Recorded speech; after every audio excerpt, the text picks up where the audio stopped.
Jason, oh.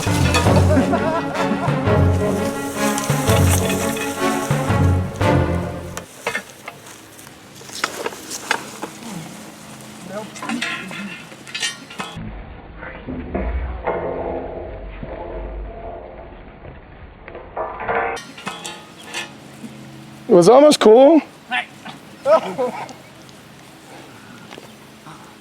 What do you think, Kona? I think I got a hat. Let's try one more time. Come here, Cone. Come here, bud. Cone, come here. Ah, you dummy. What is going on, people? It is Uncle Nick here, and as you can see, that implement that is behind me is a sled. I feel that the sled is one of the more underrated pieces of workout equipment because it is extremely versatile by itself, but a lot of the stuff that you can do with it aren't things that really come to mind. Outside of the normal push, pull, drag type stuff you do with a sled and or prowler, there are a bunch of other things you can actually do with this piece of equipment by itself to get an entire workout in. What this video is gonna be about is I'm gonna go over some of those things that you wouldn't normally expect a sled to be used for, in hopes that it gives you guys something where you have to do a workout in a pinch or you don't have access to a gym or gym equipment. You can grab a sled, make a sled. You can make a sled out of almost anything. Put straps or chain to something that has some sort of weight, and there you go. But for this one, we are using a Rogue sled with Spud Ink straps. Now, like I said, you can use chains or anything else or rope to substitute if you do not have those straps. They all work great. So let's get this show on the road and see what all kinds of crazy stuff we can do with this sled. All right, so the first thing I want to go over with you guys is actually a sled row. Now that one is a little more common. I've seen it done before, but it is a variation of the row that one you can overload or you can use for conditioning. Now, whether you're inside on a gym floor, rubber matting, or outside in the grass is gonna depend how difficult it is. We're on a rubber floor. A little bit of weight goes a long way in here because of the friction factor. Metal on rubber doesn't slide very far. Bill Nye would probably back me up on that one. Science. Right, Andy? I don't know, I wasn't listening. See, Andy agrees. Andy's our Bill Nye. He's a chemist or something like something sciencey. But yeah, sled rows. They're really simple, guys. All you're gonna do here is pull the slack out. You're basically gonna do a row, and then you take a few steps back till you get tension again and row with your back once again. Now, the heavier you go, you might be using a little bit of body English. That's okay, because that is allowing you to kind of overload the rowing motion. But if you want to stay strict, go a little bit lighter and focus on that back squeeze and rowing all the way through from start to finish. This is definitely one of the more simpler ones. They're all pretty simple, but this one is straightforward. Too easy, right? On to the next one. So the next one is sled pull-throughs. That is basically kind of like a hip thruster with a sled, AKA the midnight move.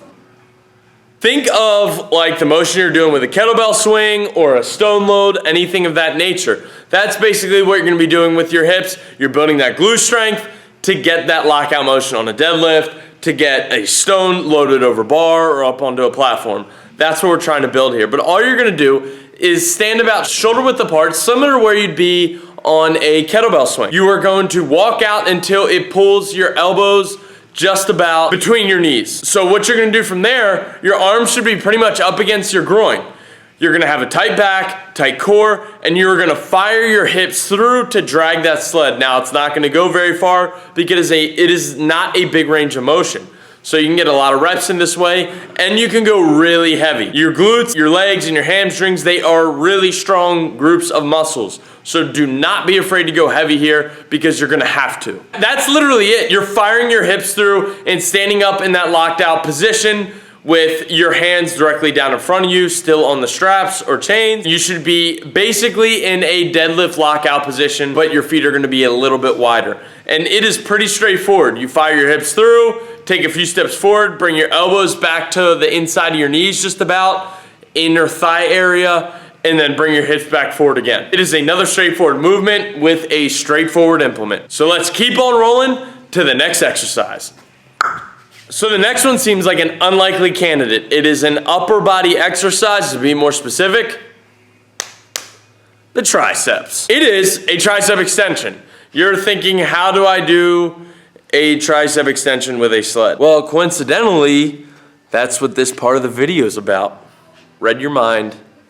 All you're doing here is you're gonna get in kind of like a position where you would actually be doing a sled pull with the sled behind you. You're bringing the straps over your head in a overhead tricep extension position. From that point on, you're gonna take one step forward with left or right leg, whichever you prefer. It's 50-50 shot because people only have 2 legs for the most part. So you're gonna take a step forward and you are going to extend over your head just like you would on any other overhead tricep extension.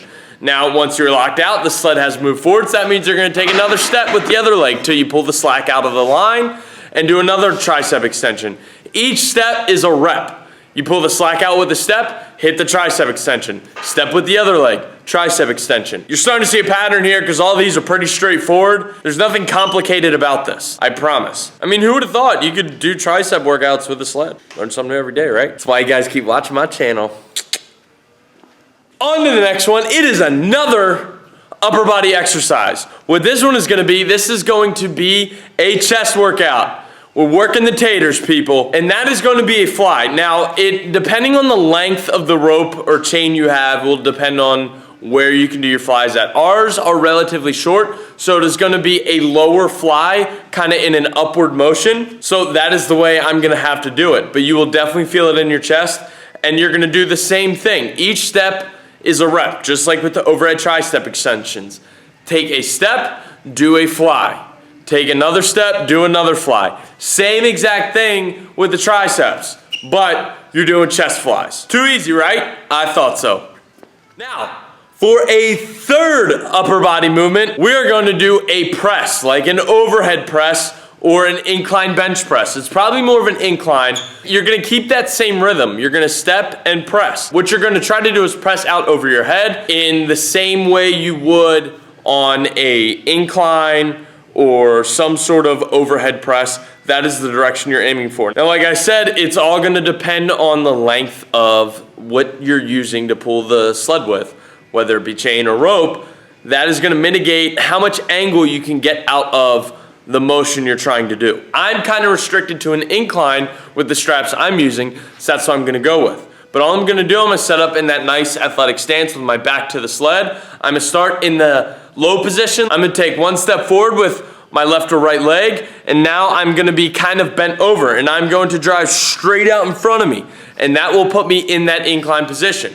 Now what you're gonna do to get the slack back out of line is step again with that other foot, and then you're gonna press. Same thing for all 3 of these. Step, press, whatever it may be. Very simple, very straightforward, and keeps you in a rhythm.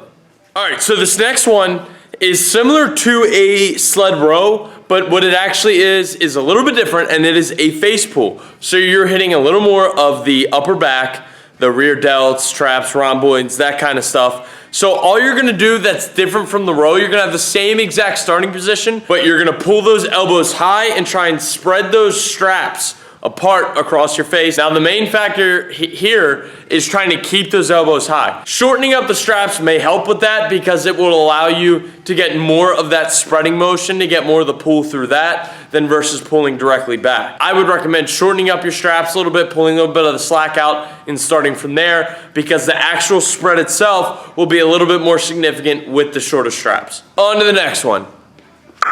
All right, the next 2 I got for you guys are actually mainly core workouts. So the first one is what we're gonna call a modified axe chop. All that is you're gonna stand with one side facing the sled, left or right, and you are going to hold the straps down to that side that is closest to the sled. Then all you're gonna do is you're gonna pull those straps together, both hands on the straps, and bring them across your body in a sweeping motion, up and across. Using your core, you don't want to pull up with your back. You're going to get your belly brace, squeeze with your core, and you're going to bring that sled across in a nice steady motion. Try not to jerk. Start steady, finish steady all the way through. And then what you're going to do from that point, you're going to take a step across the strap, still in hand, and turn the other direction. Now you're going to do the same thing with the other side. You're going to pull steady, start to finish, up and across your body like you'd be swinging an axe. Moving on to the last exercise in this video I have for you guys. I don't really have a name for this one, but we're just gonna go with sled ab downs, right? Sure. Basically a frontal core exercise with the sled behind you. You're just gonna bring those straps over your shoulders. Once again, the sled should be behind you. I don't know how you're gonna do it with the sled in front of you. You're gonna look ridiculous. The sled is behind you. You're gonna hold those straps tight to your chest.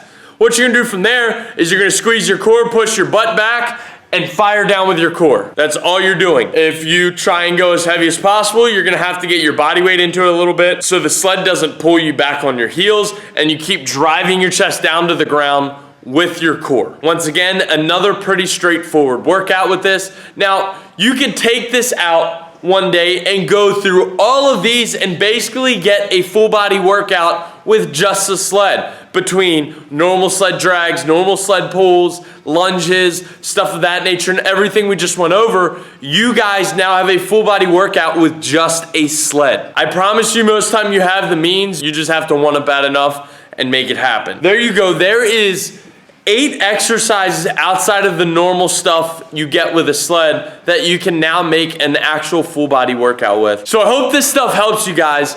Whether you're in a pinch or in a hurry, you need to get a workout in real quick, go grab a sled, go make a sled, and get out there and get after it. You know what I say at the end of every video. But that is about all I got for you guys on this video. One more thing before I get out of here, I just want to give you guys a heads up. Friday the 12th, Brian, Joey, and I are all going out to Sacramento to collab with Alan Thrall Untamed Strength this weekend. So there will be good things coming from that. So stay tuned for that later in the week.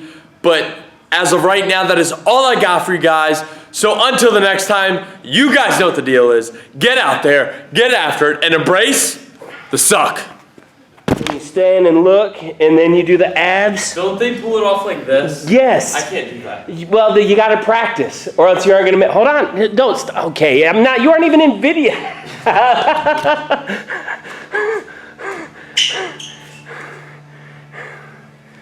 Okay. How do you do this? Okay. Well, your hat's on. That's a problem. I didn't even get that far. At least do this part, like the Magic Mike, pull it over your head to where you have like a vest. Your shirt is a vest. Well, get your head.